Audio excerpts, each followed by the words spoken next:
He never imagined life could collapse so quietly yet hurt so deeply. For months, Daniel had been fighting a battle no one could see. Lost job, empty bank account, broken engagement, and loneliness that wrapped around him like a cold shadow. The people he trusted drifted away one by one, leaving him to face nights that felt longer than any punishment. He carried shame like a heavy stone in his chest, pretending every day that he was fine while his world quietly crumbled behind closed doors. The breaking point came one cold evening when he sat alone in his small apartment, staring at the dim ceiling with tears he could no longer hold back. He felt completely abandoned, not just by people, but by God himself. "Why me? Why this? What did I do wrong?" he whispered as his hands trembled. For the first time in years, he dropped to his knees, not out of habit, not out of tradition, but out of desperation. His voice cracked as he prayed, "God, if you're still with me, please show me. I need a sign. I need something. Anything." In that moment, he wasn't seeking miracles or dramatic wonders. He simply wanted to feel seen, heard, and remembered. His heart ached with a mixture of fear and hope, hovering between belief and collapse. And though the room stayed silent, something inside him shifted, like a quiet stirring. He didn't know it yet, but the prayer he whispered in tears was about to lead him into an answer far bigger than the problem he carried. An answer he never expected. The next morning felt just like every other, heavy, slow, and lifeless. Daniel expected nothing to change, so he moved through his routine on autopilot. But as he stepped outside, he noticed something unusual. An elderly woman he had never seen before stood near the entrance of his building, struggling with grocery bags that looked far too heavy for her fragile arms. Normally, Daniel would have kept his head down, consumed by his own troubles, but something nudged him. A gentle pull inside, impossible to ignore. He approached her and offered help. She smiled with surprising warmth, the kind that feels familiar even in the presence of a stranger. "Thank you, son," she said softly. "People are in such a hurry these days. It's rare to find someone who stops." Her words pierced him deeper than he expected. As he carried her bags to the nearby bench, she looked at him with eyes that seemed to read his soul. "You look tired," she said, "not the kind of tired that sleep can fix." Daniel froze.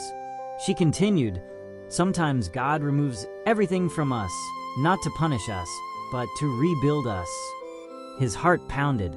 He had never seen her before. She didn't know his name, his story, his pain. Yet she spoke as if she did.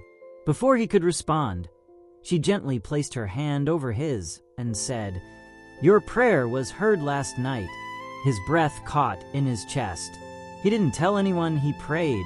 He didn't even speak loudly. Yet this stranger spoke the exact words he whispered in the dark. When he looked up, she smiled again. "God sends hope in small forms first," she whispered, "because he knows broken hearts can't handle loud miracles." Daniel felt something soften inside him. Maybe, just maybe, God had listened. Over the next few days, small signs began appearing in ways he couldn't explain.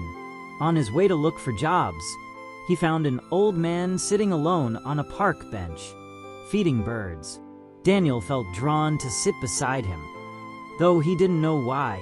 Without even looking at Daniel, the man said, "Sometimes God slows your life down so you notice what he's trying to give you." Daniel's eyes widened. How could a stranger know his struggle? Later that same day, when he checked his email, he found a message from a company he applied to months ago, one he assumed had rejected him. They wanted an urgent interview. And that night, when he opened his old Bible, something he hadn't touched in years, he found a note tucked inside, written by his mother before she passed. "When you feel lost, pray. When you feel broken, trust. God will come." Daniel sat still for a long moment, overwhelmed and shaking. He had ignored his faith for years, thinking God was distant. But now, piece by piece, something was guiding him back. It wasn't dramatic, loud, or cinematic. It was gentle, personal, specific. It was as if God was stitching his heart back together through people, moments, and reminders he didn't even know he needed. That night, Daniel prayed again. This time not in desperation, but in gratitude. "If this is you, thank you," he whispered. "I'm scared, but I trust you." And for the first time in a long time, he slept peacefully, without fear, without heaviness, and without loneliness wrapping around him like a storm. The morning of his interview felt different. He woke with a sense of calm he couldn't explain. Instead of panic, there was quiet confidence whispering inside him. When he reached the office, the hiring manager greeted him with an unexpected smile. "We've heard great things about you," she said. Daniel blinked.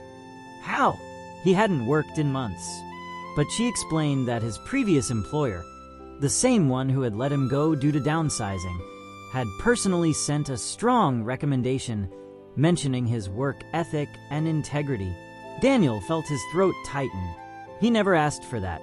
He didn't even know they remembered him. The interview went smoothly, almost naturally. Every question seemed to align with his strengths. By the end of the meeting, the manager said, "We'll call you soon, but honestly, you might want to keep your phone nearby." Walking out of the building, Daniel felt the sun warm his face. He whispered, "God, is this really you?" And as if in response, his phone buzzed. It was the company. They offered him the job on the spot, with a salary higher than any he'd earned before. Daniel leaned against a wall, covering his face as tears streamed down. He didn't feel lucky. He didn't feel qualified. He felt loved, guided, seen. Everything that once fell apart had led him here, to a job he never expected, timing he couldn't have planned, and a peace he didn't know he needed. The prayer whispered on his knees had become a path he was now walking. Daniel knew life wouldn't suddenly become perfect, but he also knew he was no longer walking alone. The signs God sent weren't random. They were intentional, timed, and deeply personal. Days later, he decided to visit the church he hadn't stepped into for years. As he entered, he felt something familiar, warmth, peace, and a presence he had forgotten. He sat quietly in the back pew, listening to the choir rehearse. Tears filled his eyes again, but this time they carried relief instead of pain. He realized that God had been there the whole time, not waiting to punish him, but waiting for him to return. He remembered the elderly woman's words, the stranger in the park, the unexpected opportunity, the note in his Bible, each one a thread in a miracle woven gently into his life. He knelt again, this time not in desperation, but in gratitude. "Thank you," he whispered, "for hearing me when I didn't deserve it, for lifting me when I couldn't lift myself, for answering in a way I'd never expect." As he rose to his feet, he felt stronger, spiritually, emotionally, and mentally. God didn't give him a dramatic miracle. He gave him something even greater: restoration, clarity, and a renewed heart. Daniel walked out of the church with the quiet certainty that the same God who guided him through the valley would guide him into every tomorrow.